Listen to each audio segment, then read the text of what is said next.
Saludos queridos estudiantes, el día de hoy tenemos un tema muy importante porque es hablar en esta primera etapa, en esta reunión que vamos a tener, es sobre algunos métodos anticonceptivos que tú debes conocer.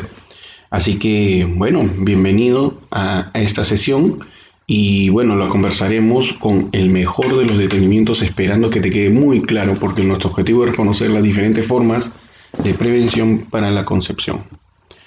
Primero vamos a darle lectura a un texto muy importante sobre un nuevo chip que va a servir como anticonceptivo. De nuevo la medicina y la tecnología se dan la mano, en esta ocasión para ofrecer lo que será una auténtica revolución en el terreno de los métodos anticonceptivos, el microchips. Una empresa estadounidense ha desarrollado, haciendo honor a su nombre, un chip que colocado bajo la piel de las mujeres permite controlar con un mando a distancia el nivel de hormonas anticonceptivas que libera, en el caso de que éstas quieran evitar quedar embarazadas. El circuito impreso mide apenas 20 milímetros de largo por 7 de ancho y tendría una vida efectiva de hasta 16 años, que suele coincidir con el periodo de fertilidad promedio de una mujer. Por tanto, solo necesitaría uno de ellos durante toda su vida si quisiera utilizarlo, y su implantación no lleva más de 30 minutos dentro de un proceso ambulatorio. El chip expulsa al día 30 miligramos de levonorgestrel, la hormona que se suele utilizar en los anticonceptivos actuales, así como en la famosa píldora del día después o del día siguiente. Por otra parte, su funcionamiento no es automático, ya que al igual que señalábamos al comienzo, la mujer puede mantenerlo activado o desactivarlo a su decisión, para controlar en qué momentos quiere quedarse encinta o no. La aplicación de este invento de microchips no solo tiene pensado aplicarse a esta utilidad. Potencialmente el chip puede ser utilizado para suministrar cualquier tipo de sustancia de un modo periódico. De hecho, este invento ya ha sido probado en test clínicos con pacientes con osteoporosis durante un mes, mostrando que la tecnología funciona, que no se produce efectos secundarios o reacciones del sistema inmunológico. La compañía espera la aprobación de la FDA, la misma que ha dado el visto bueno ya para el exoesqueleto que permitirá andar de nuevo a los tetrapléjicos y con el apoyo de la Fundación Bill y Melinda Gates. Se espera que se inicien las pruebas clínicas en el 2015 para una salida al mercado del producto en el 2021. Bueno, qué interesante. Con esta introducción quiero que sepas que el tema que vamos a hablar es muy importante.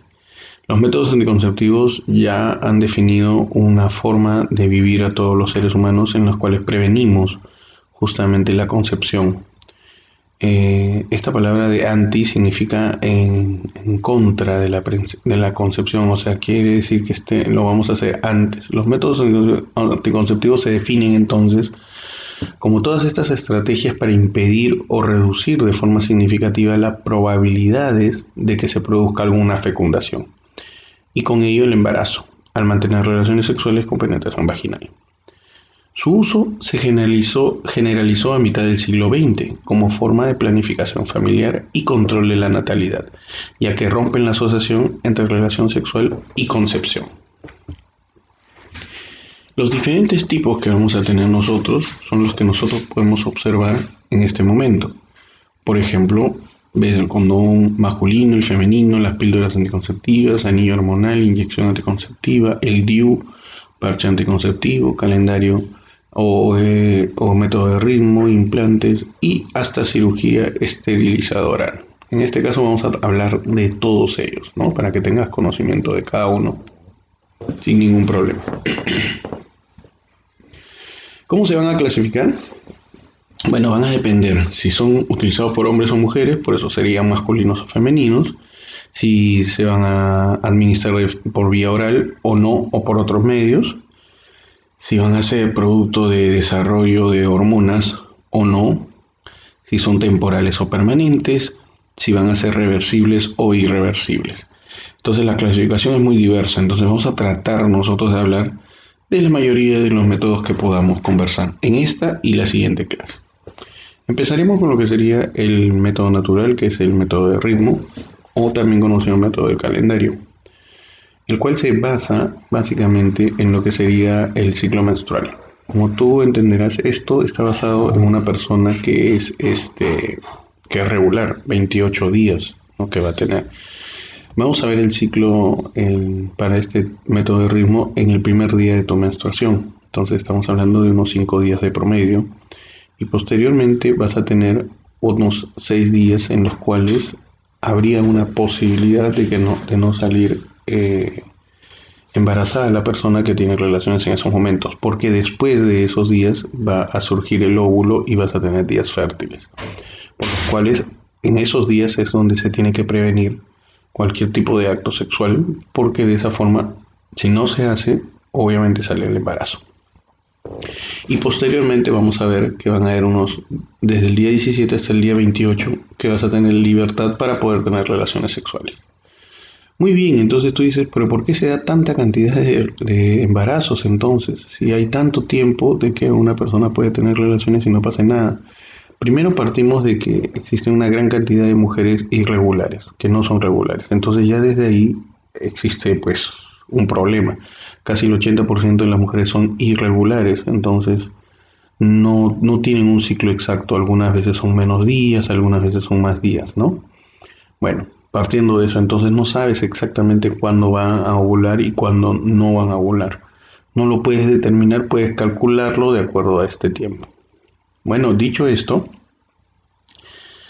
este, también vamos a ver que al ser irregulares, en muchos de los casos van a haber días de sangrado diferentes, menos cantidad de días fértiles de repente se pueden ampliar y están ubicados en otra fecha y no exactamente en la fecha que tú puedes estar calculando, ¿no?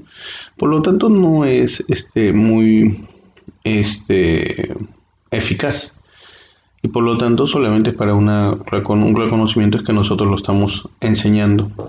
Pero para las mujeres que sí son regulares, la verdad es que les puede ser muy útil, definitivamente. También existen dos métodos más que son naturales, muy conocidos, como es el método del moco cervical, ¿ok? Que nos afirma de que durante la época de la ovulación va a haber una mucosidad un poco más oscura y más densa que que va a tener la mujer. Pero ese es un problema porque también tiende a confundirse con las lubricaciones permanentes que va a tener. Entonces, como que no se puede reconocer. Pero si ves muy bien tu cuerpo, de repente puedes observar esa diferencia entre una mucosidad y otra. Otra de las cosas que pueden estar sucediendo también en estos casos es saber sobre el método de la temperatura basal, que es colocarse justamente un termómetro para ver el aumento de la temperatura. En la época que estás ovulando se aumenta de 0.2 a 0.5 grados centígrados, que es muy poco. Entonces esto también es relativo porque puede ser que tú hayas subido por una enfermedad o por algo, o por pastillas o por otro motivo. Entonces la temperatura puede cambiar y entonces no termina siendo muy efectivo para definir los días que serían de fertilidad. A esto hay que sumar otros métodos naturales que de seguro te deben haber dicho.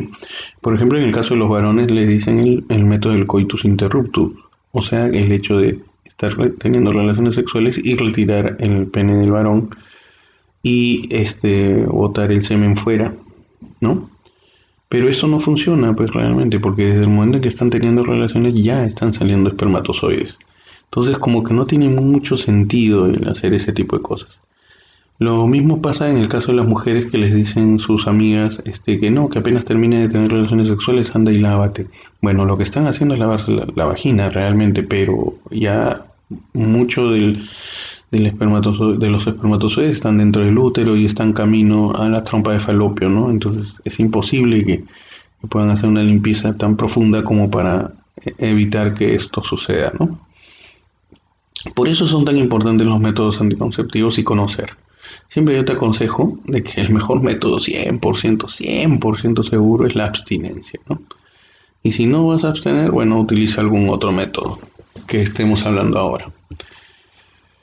Los métodos naturales se calcula que son 75% efectivos, ¿no? No tienen costo. Esa es una de las ventajas que vas a tener. Pero la verdad es que no lo pueden utilizar todas las personas y no es tan efectivo como para que tú creas totalmente en ellos, ¿no? Luego hoy día vamos a hablar sobre lo que serían los métodos de barrera. Los métodos de barrera, entre el más conocido, por favor, es el preservativo masculino, condón profiláctico, y puedes llamarlo de diferentes formas, ¿no?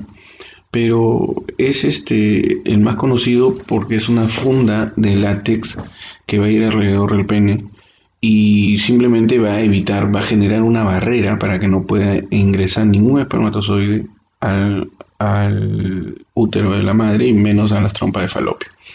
Su efectividad es del 97%. ¿Y por qué es 97 y no 100%? El látex tiene poros tan pequeñísimos que no puede pasar por ahí ningún espermatozoide y tampoco el VIH, por ejemplo, ni otras enfermedades de transmisión sexual. Pero el problema del 3% es en el uso que tienes de este preservativo o el mal uso. Por ejemplo, el guardarlo en billeteras lo destruye, el tenerlo mostrando menos, inflarlo ya no sirve para nada porque pierde el tamaño pequeñísimo que tiene los poros y ya no funciona. Así que el consejo es siempre tener uno nuevo, no andar con uno guardando, ¿no? Otra de las cosas es la mala colocación que hace que, bueno, pues que se termine expulsando dentro de la mujer, ¿no? Entonces esto no funciona de esa forma. Pero así como hay un preservativo masculino, hay un preservativo femenino, ¿ok? Que es similar al preservativo masculino, solo que es mucho más ancho, su precio es mucho más caro, se calcula unos 20 soles, mientras que el de los hombres vale un sol casi de promedio. Así que por eso es que se sigue utilizando de todas formas el masculino. Es mucho más rígido en la parte, es más ancho, entonces es más difícil de estar colocando y tiene que ser colocado antes de las relaciones sexuales. Lo mismo pasa con el diafragma, que es como si fuera una media naranja hecha de látex también y que se va a colocar justamente en la cervix, en la parte interna. Tiene un costo muy elevado, estamos hablando de casi 200 soles. Tiene una efectividad del 95% y va a detener justamente el ingreso de los espermatozoides. Se tiene que colocar también antes de la relación sexual. Luego tenemos lo que se llaman las esponjas vaginales, que es como una toalla higiénica que le vas a colocar también en la entrada del cervix del útero y va a absorber todo el semen y va a liberar un espermaticida, ¿no? Tiene una efectividad del 70 al 90%. Es relativamente barato, creo que es algo de 10 soles más o menos lo que cuesta. Y por último, vamos a hablar sobre lo que sería el dispositivo intrauterino o también conocido como T de cobre o DIUS. Tiene una efectividad de 95% y es más o menos como el tamaño que tú observas aquí en una mano. Tiene alambre de cobre muy delgado que permite inhibir el crecimiento del óvulo cuando sale del ovario. Entonces sale un óvulo inmaduro que no permite ser fecundado. Más o menos esto tiene que colocarlo un médico y su valor es casi algo de 400 soles. También lo tiene que extraer otro médico. Dura por muchos años, se calcula que lo puedes utilizar entre 15 a 20 años, dependiendo del uso que vaya a brindar el médico para colocarlo y extraerlo, ¿no? Bueno, con esto es la primera parte de lo que serían los métodos anticonceptivos que vamos a hablar. En la próxima semana vamos a continuar con la otra mitad de métodos que son muy importantes que tienes que conocer para prevenirte ante cualquier tipo de incidente relacionado con tu sexualidad. Muy bien, nadie quiere salir embarazado sin de verdad hacerlo con la persona adecuada y es por eso que hay que conocer sobre estos temas. Nos vemos en la próxima sesión. Nos vemos, alumnos.